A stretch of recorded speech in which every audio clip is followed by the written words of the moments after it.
네, 안녕하십니까. 개혁책방입니다. 오늘은 예배 수업 8번째 시간입니다. 기도, 감사가 향연처럼 올라가는 예배. 근거 구절로는 구약성경 이사야 56장 4절로 8절, 신약성경 디모데전서 2장 1절로 4절입니다. 먼저 구약성경 이사야 56장 4절로 8절 읽습니다. 여호와께서 이와 같이 말씀하시기를 나의 안식일을 지키며 내가 기뻐하는 일을 선택하며 나의 언약을 굳게 잡는 고자들에게는 내가 내 집에서 내 성 안에서 아들이나 딸보다 나은 기념물과 이름을 그들에게 주며 영원한 이름을 주어 끊어지지 아니하게 할 것이며 또 여호와와 연합하여 그를 섬기며 여호와의 이름을 사랑하며 그의 종이 되며 안식일을 지켜 더럽히지 아니하며 나의 언약을 굳게 지키는 이밤마다 내가 곧 그들을 나의 성산으로 인도하여 기도하는 내 집에서 그들을 기쁘게 할 것이며 그들의 번제와 희생을 나의 제단에서 기꺼이 받게 되리니 이는 내 집은 만민이 기도하는 집이라 일컬음을 받게 될 것임이라.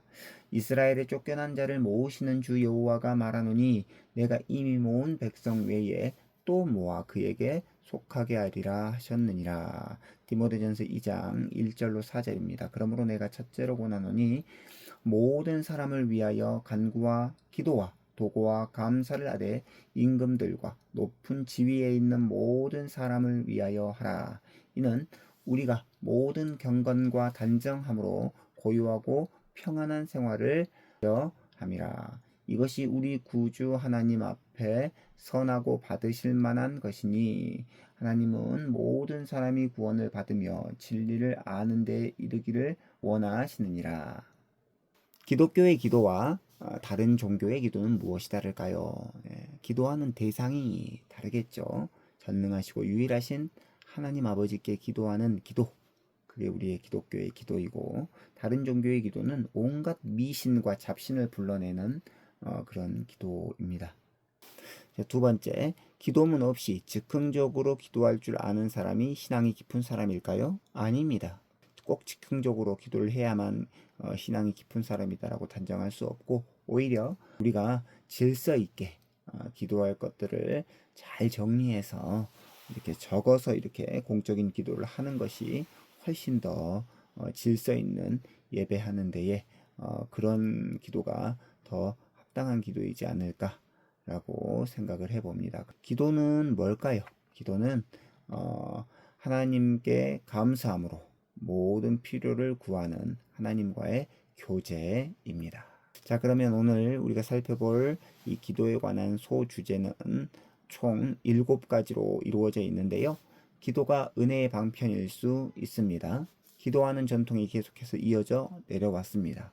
기도하는 태도가 중요하죠. 네 번째, 기도는 향연이 퍼져 위로 올라가는 것과 같습니다. 다섯 번째, 공적 기도는 잘 준비해서 기도해야 합니다. 여섯 번째, 예배 때는 여러 번의 기도가 있습니다. 마지막 일곱 번째, 기도의 중요한 요소는 감사입니다. 이제 한 가지씩 살펴보도록 하겠습니다. 기도가 은혜의 방편일 수 있죠. 우리가 하는 기도, 이 기도가 독특한 것은 막연한 신이나 미지의 운명이 아니라 살아계신 하나님께 우리의 간구를 올려드리기 때문입니다. 전통적으로 개혁한 교회는 말씀과 성례를 은혜의 방편이라고 불러왔습니다. 하나님은 말씀과 성례를 통해 당신의 백성들에게 은혜를 베푸시죠. 말씀을 통해서 우리에게 믿음을 불러일으키시고 말씀을 통해 불러일으키신 그 믿음을 성례를 통해서 굳세게 하십니다.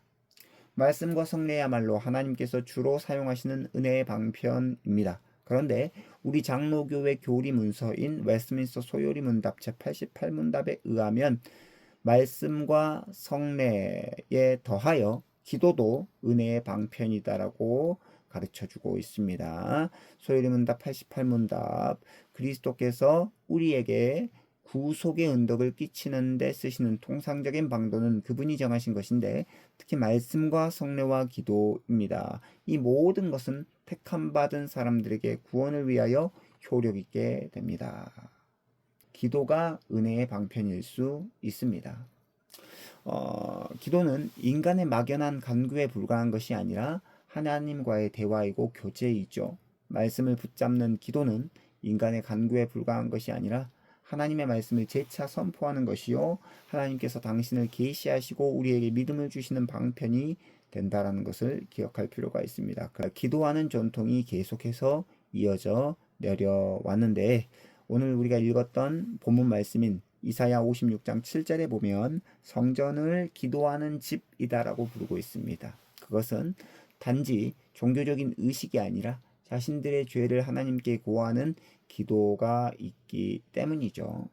자, 바벨론 포로, 바벨론 유수로 인하여서 전 세계에 흩어진 유대인들은 가는 곳마다 회당을 세워 예배했습니다. 이제 성전이 무너지고 없었기 때문에 유대인들이 가는 곳마다 회당을 세워서 예배했는데 제사를 드릴 수 없었으니 그때부터 기도가 회당 예배의 참으로 중요한 요소로 자리를 잡았습니다. 오순절 성령 강림으로 세워진 신약시대의 교회도 예외는 아니었는데요. 초대교회는 사도들의 가르침을 받아서 모일 때마다 기도하기에 힘썼다라고 사도행전 2장 42절은 말씀하고 있습니다. 그들이 사도의 가르침을 받아 서로 교제하고 떡을 떼며 오로지 기도하기를 힘쓰니라. 기도에 힘썼다라는 거죠. 예배하기 전에 우리는 예배를 위해서 기도합니다. 그리고 예배 시에도 기도 순서가 있습니다. 예배 시의 기도는 공적인 기도이기 때문에 사적인 어떤 개인적인 기도보다 더 그 중요성이 컸다라는 것을 기억할 필요가 있습니다. 종교개혁자들은 예배 시에 드리는 공기도가 얼마나 중요한지를 재발견했습니다.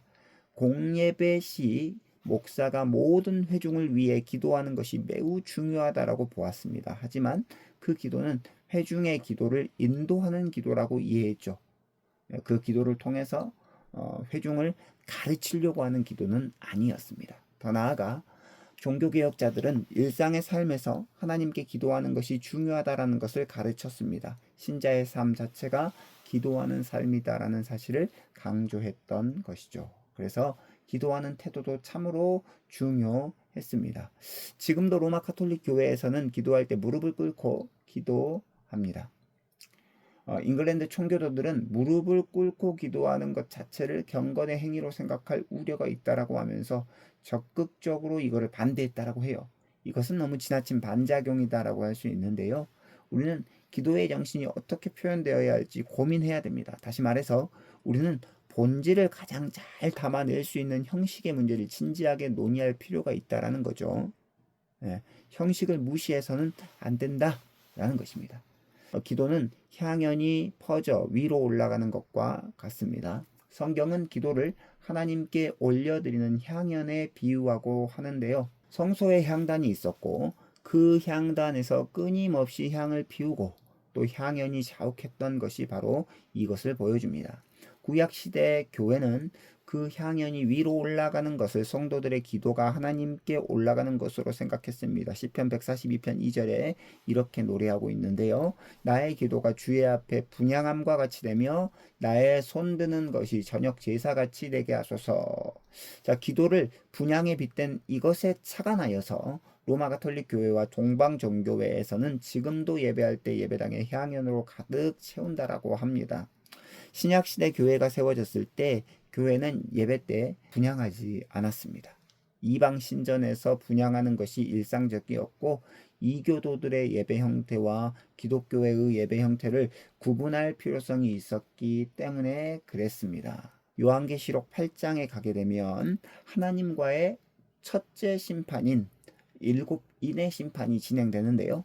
마지막 7째 인을 떼자 두 번째 심판인 7 나팔 재앙이 시작되려고 하고 바로 이때 금향로가 등장합니다. 거기서 향로의 향과 성도의 기도를 구분하고 있는데 요한계시록 8장 3절 이렇게 말씀하고 있습니다. 또 다른 천사가 와서 제단 곁에 서서 금향로를 가지고 많은 향을 받았으니 이는 모든 성도의 기도와 합하여 보호자 앞 금제단에 드리고자 함이라. 이렇게 향과 기도를 구분하는 것이 오히려 성도의 기도가 향연처럼 위로 올라간다는 것을 잘 보여줍니다. 향연, 향기로운 연기가 하나님 앞으로 올라감으로써 그 기도가 하나님 앞으로 올라간다라는 것을 보여주고요. 또 하나님께서 그 향연을 받으시는 것을 보자 천사가 향로에 제단에 불을 담아서 땅에 쏟습니다.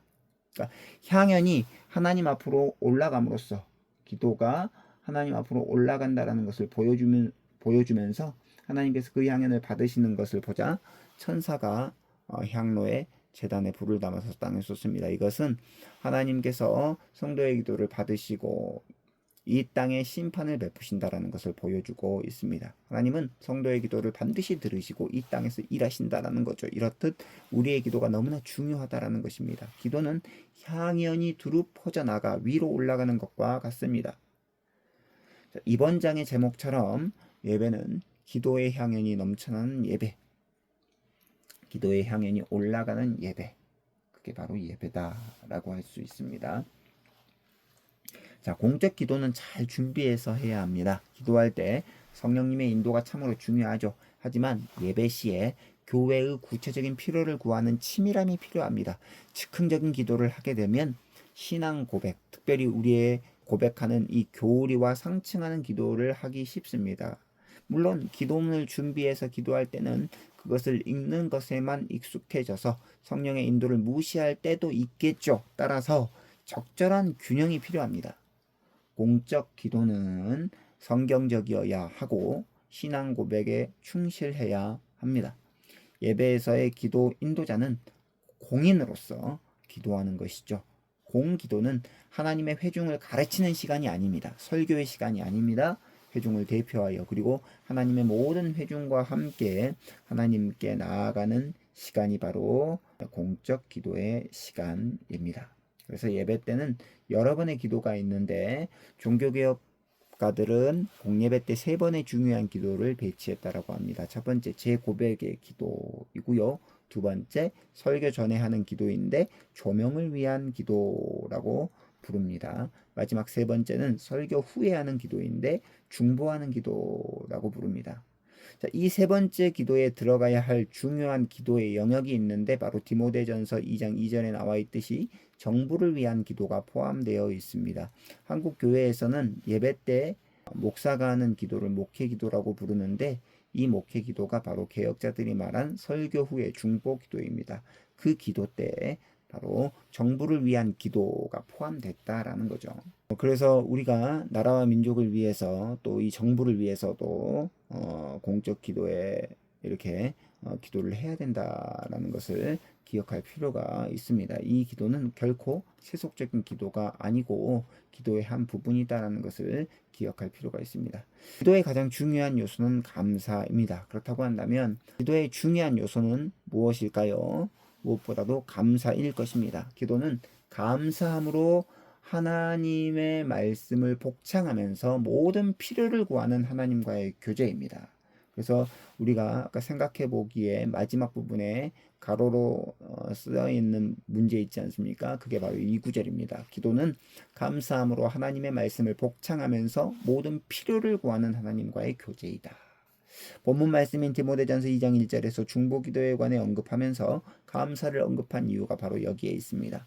2장 1절 그러므로 내가 첫째로 구원하노니 모든 사람을 위하여 간구와 기도와 도고와 감사를 하라라고 한 후에 중보기도의 내용을 말하죠. 여기서 간구, 기도, 도고, 감사는 기도의 종류에 대해서 말하는 것이겠거니와 모든 기도가 감사로 드려져야 한다는 사실도 함께 보여주고 있습니다. 중요합니다. 신자는 성부께서 성자를 통해 성령의 능력으로 베풀어 주신 말로 닿을 수 없는 모든 은혜에 감사해야 합니다. 신자는 성부, 성자, 성령 삼위일체 하나님께서 주신 말로 닿을 수 없는 은혜에 감사해야 합니다. 그래서 신자의 기도는 하나님께서 주신 은혜와 말씀에 대한 복창이다라고 할 수 있습니다. 이제 마지막으로 요약하도록 하겠습니다. 예배의 중요한 요소로 찬송과 함께 기도가 있는데요. 기도는 은혜의 방편입니다. 구약시대부터 기도하는 전통이 내려져 왔는데 신약시대의 교회는 그리스도의 이름으로 기도하기 시작했습니다. 기도가 공로가 되는 때에 종교개혁자들은 기도를 회복했고 기도하는 삶을 살도록 했습니다. 기도는 우리 마음이 아니라 몸을 드리는 태도를 보여야 하고요. 그런 기도는 향기로운 연기처럼 하나님의 보좌로 올라갑니다. 예배 때 죄 용서를 받은 후에 말씀을 선포하기 직전에 그리고 말씀을 선포하고 난 후에 직분자는 회중을 위해서 기도합니다. 자, 기도도 직분자의 일이다라는 것을 기억할 필요가 있습니다. 이 모든 예배의 기도는 공적인 기도이기 때문에 잘 준비해서 기도해야 하는데, 무엇보다도 기도가 간구이기 이전에 감사의 표현이다라는 것을 아는 것이 중요합니다. 그래서 기도는 감사함으로 하나님의 말씀을 복창하면서 모든 필요를 구하는 하나님과의 교제다라는 것을 기억하면서 오늘 준비된 이 분량을 마치도록 하겠습니다. 예배 수업 다음 시간에는 9번째 시간으로 찾아뵙겠습니다. 감사합니다. 안녕히 계십시오.